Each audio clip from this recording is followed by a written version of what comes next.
एक जंगल में दो शेर रहते थे। दोनों की गहरी दोस्ती थी। दोनों अपने अपने परिवार के साथ बहुत खुश रहते थे। एक दिन उन दोनों शेरों के बीच में किसी वजह से बहुत ज़्यादा झगड़ा हो गया। अब वो दोनों ही एक दूसरे से बिल्कुल भी बात नहीं करते थे। दोनों सामने तो आते पर नज़र दोनों नहीं मिलाते थे। ऐसा करते हुए दोनों शेरों को 1 साल से ज़्यादा बीत गया था। लेकिन इस बात से दोनों शेरों के परिवार में बिल्कुल खुश नहीं थे, क्योंकि उन दोनों शेरों के बच्चे एक साथ खाना खाया करते थे और वे सभी एक साथ खेला भी करते थे।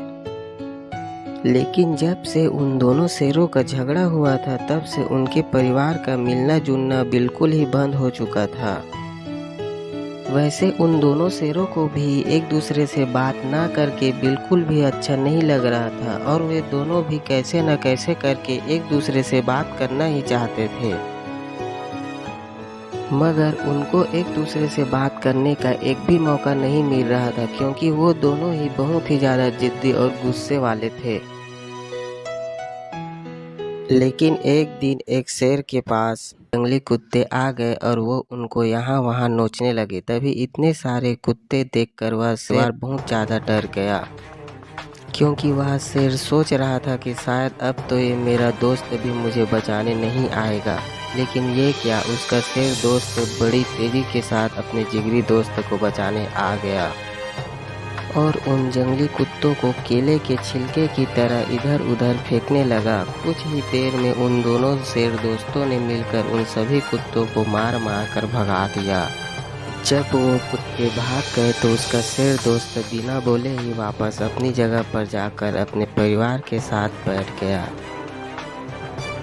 तभी उस शेर के बेटे ने अपने शेर पिता से पूछा, पिताजी, आप तो अपने दोस्त से बात भी नहीं करते थे, फिर आपने उन्हें और उनके परिवार को उन जंगली कुत्तों से क्यों बचाया? तभी उसके शेर पिता ने कहा, बेटा, भले ही नाराजगी कितनी भी हो, मगर दोस्ती इतनी भी कमजोर नहीं होना चाहिए कि कुत्ते भी उसका फायदा उठा ले। इसीलिए मैंने अपने जिगरी दोस्त और उसके परिवार को उन जंगली कुत्तों से बचाया। तभी दूसरे शेर ने अपने दोस्त की सारी बातें सुन ली और उस शेर ने उस समय अपने शेर दोस्त के पास जाकर उसका धन्यवाद किया और उनकी दोस्ती फिर से एक हो गई। उन दोनों शेरों का परिवार भी एक साथ मिलकर रहने लगा।